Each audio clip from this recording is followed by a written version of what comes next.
오늘 우리가 서야 할 바로 그 자리, 하나님 앞에 정말 나답게 서야 할 자리에 설 수 있는 은혜를 주의 이름으로 축복합니다. 우리 각자가 하나님이 부르신 여러 가지 모습을 가지고 있지만 정말 꼭 하나님이 나에게 원하시는 모습이 있습니다. 여러분, 여러 가지 말고요, 한 가지만 하셔도 됩니다. 한 가지만 하셔서 내가 꼭 하나님 앞에 간직해야 될 그 모습을 간직할 수 있기를 소망합니다. 오늘 에서가 야곱의 그 모습을 가만히 들여다보는 것 같아요. 이삭이 야곱을 축복하면서 이야기하거든요. 너는 여기에 있는 가나안의 딸들 말고 부두엘의 집으로 가서 그곳에서 너의 아내를 맞이하고 준비를 하라. 그러니까 에서가 가만히 보니까 아버지의 이야기를 그대로 반복해요. 그렇게 결혼을 해라. 근데 자기도 결혼했거든요. 해족 속의 딸들과 결혼했는데 뭐예요? 아버지가 별로 안 좋아하는 거예요. 이상하다. 그러면 뭐예요? 자기가 서야 할 자리로 돌아와야 되잖아요. 그런데 오히려 반대로 에서는 이스마엘로 가서 그곳에 있는 마할랏을 아내로 맞이하게 됩니다. 즉 오히려 더 이방의 여인을 하나님 앞에 데리고 오는 일들을 하게 되어지는 일들을 하게 됩니다. 야곱이라는 한 사람이 사실 별것 아닌 것 같아도 에서의 믿음을 절제시켜주고 지켜주었던 역할을 했던 것 같습니다. 마치 공동체와 같죠. 근데 그 믿음의 자리가 또 믿음의 그런 한 사람이 떠나버리자 에서는 더 세상적으로 나아갈 수밖에 없는 자리에 가는 것입니다. 이때에 야곱은 한 90km 정도 떨어진 이틀 정도 브엘세바에서 베델까지 올라가게 되죠.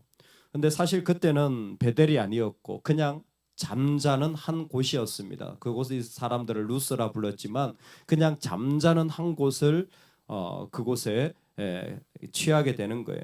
그리고 그곳에서 그냥 돌베개 삼아서 잠을 자는데 삼위일체적인 하나님이 그 가운데 등장하셔서 자신의 모습을 말씀하여 주시고 또 허락하여 주시는 거죠. 천사가 오르락 내리락 하면서 하나님이 그 가운데서 내가 너와 함께하고 내가 어디로 가든지 너를 이끌며 너를 다시 이 땅으로 돌아오게 하겠다라는 약속을 허락하여 주십니다. 이게 천사가 오르락 내리락 하는 이 장면이 참 중요합니다. 왜 중요하냐면 예수님께서 요한복음 1장에 바로 야곱의 이 오르락 내리락 하는 장면을 보면서 나다나엘에게 내가 너를 무화과 나무 아래에서 보았다고 해서 네가 놀라느냐, 무슨 얘기니?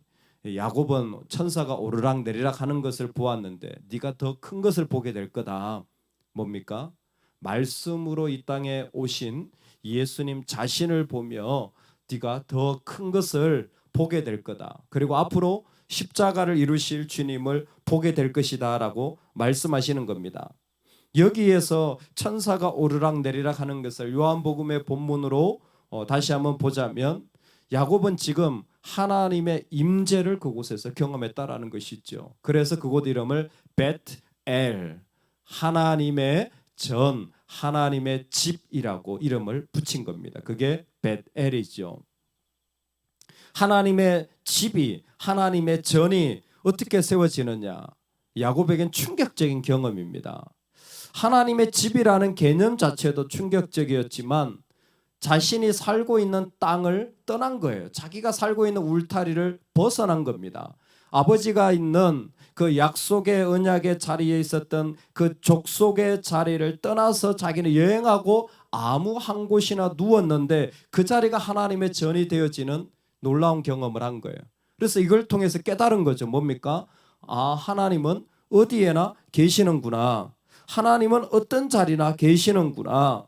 동시에 뭡니까? 그 하나님 앞에 내가 어떤 모습으로 살아가야 되는지를 야곱은 그 가운데서 경험하게 되어지는 것입니다. 그리고 그 자리가 바로 나의 중요한 성전 되어진다라는 고백을 이곳에 하게 됩니다.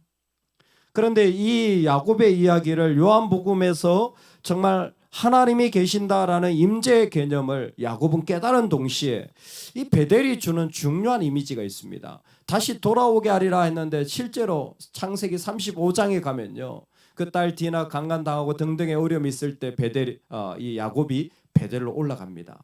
베델로 올라가서 기도하게 돼요. 그 자리로 내가 다시 가서 기도해야 되겠다. 이게 기도의 자리예요.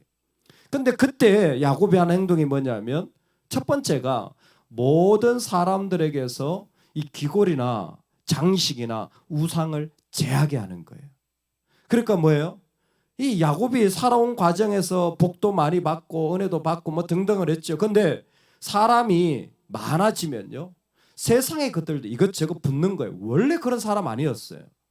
원래 이런 거 가지고 사는 사람이 아니었어요. 야곱이 무슨 우상을 들고 삽니까? 근데 자기도 모르는 사이에 뭐예요? 이것저것이 들러붙은 거예요. 그것을 제하는 거예요. 그것을 버리라는 것입니다. 그리고 그곳에서 뭐 합니까? 제단을 쌓는 것이 베델의 핵심이에요. 베델이란 땅이 중요한 게 아니라 그곳에서 내가 서야 할 궁극적인 내 모습을 찾아가는 것이었습니다. 여러분, 우리가 하나님 앞에 살아갈 때요, 실제로는 한 가지만 하면 돼요. 그 한 가지가 뭡니까? 회개와 순종이에요. 내가 정말 서야 할 자리는 베델입니다. 회개와 순종만 하면 돼요. 하나님 앞에서 내가 다시 돌아와야 할 자리. 그리고 내가 하나님 앞에 순종만 하면 되는데, 이상하게 우리의 삶의 자리가 많아질수록 이게 점점 어려워지고 뭔가가 자꾸 와서 내가 본질적으로 서야 할 자리를 흐트러 버리는 거예요. 그래서 하나님이 이 야곱에게 허락하여 준 베델은 야곱에게 대단히 중요한 의미가 있습니다. 뭡니까? 평생 동안 아무리 자기가 광야에 있더라도, 아니 자기가 거부가 되었더라도 뭐예요? 내가 서야 할 자리를, 내가 서야 할 내 모습의 본질적인 모습을 깨닫게 하여 주시는 자리인 것입니다. 사실 에서 같은 사람은 이런 야곱이 필요해요. 너무나 세상적인 사람은요, 믿음의 사람이 좀 옆에 있어야 곁가지가 좀 잘라집니다. 근데 정말 하나님의 사람은요, 사람이 필요한 게 아니에요. 내가 하나님 앞에 서야 할 자리, 그 자리에 가서 씨름하는 것이 지혜입니다. 그리고 그 자리에서 나를 회복시키는 것이 은혜입니다. 그 자리에서 하나님 앞에서 내 안에 있는 모든 것을 던져버리고, 다 던져버리고 하나님 앞에서 나를 세워가는 거예요. 라이놀드 니브라는 신학자가 이런 얘기를 했습니다. 크리스찬은 세상 속으로 들어가서 문화 속에 있어야 된다. 근데 문화 속에 있을 때 우리는 세상 안에 있어야 되지만 세상으로부터 정결함을 유지할 줄 알아야 된다. 우리는 세상 밖에 있으면 안 돼요. 세상 안으로 들어가야 돼요. 하지만 그 세상 안에서 자신의 정결함을 유지하는 삶을 살아가는 거예요. 여러분, 내가 서야 할 자리에 내가 서 있는지를 바울은 고린도 후서에 구체적으로 이렇게 질문했습니다. 얘들아, 너희들의 입이 열리고 있니? 너희들의 마음이 넓혀지고 있니? 너희들은 정말 다 가진 것처럼 부요하니?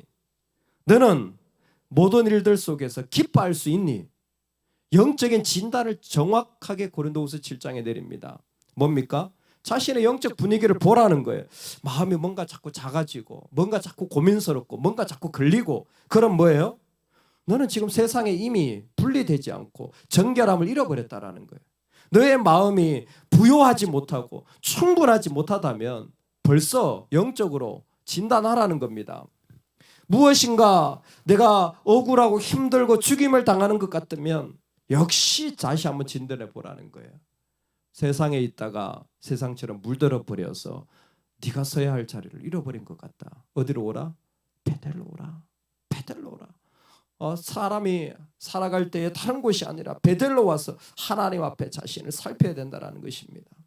여러분, 오늘 저와 여러분이 서야 할 바로 그 자리, 야곱이 다른 것 아니라 이제는 하나님 앞에서 자신을 만들어가며 회개와 순종이라는 순전한 한 가지로 자신을 지켜가야 할 그 자리를 하나님은 허락해 주셨습니다. 오늘 이 자리에 저와 여러분이 설 수 있기를 주의 이름으로 축원합니다. 아멘. 우리 같이 한번 기도하겠습니다. 우리 안에 있는 주렁주렁 달린 것들 제하게 하여 주옵소서.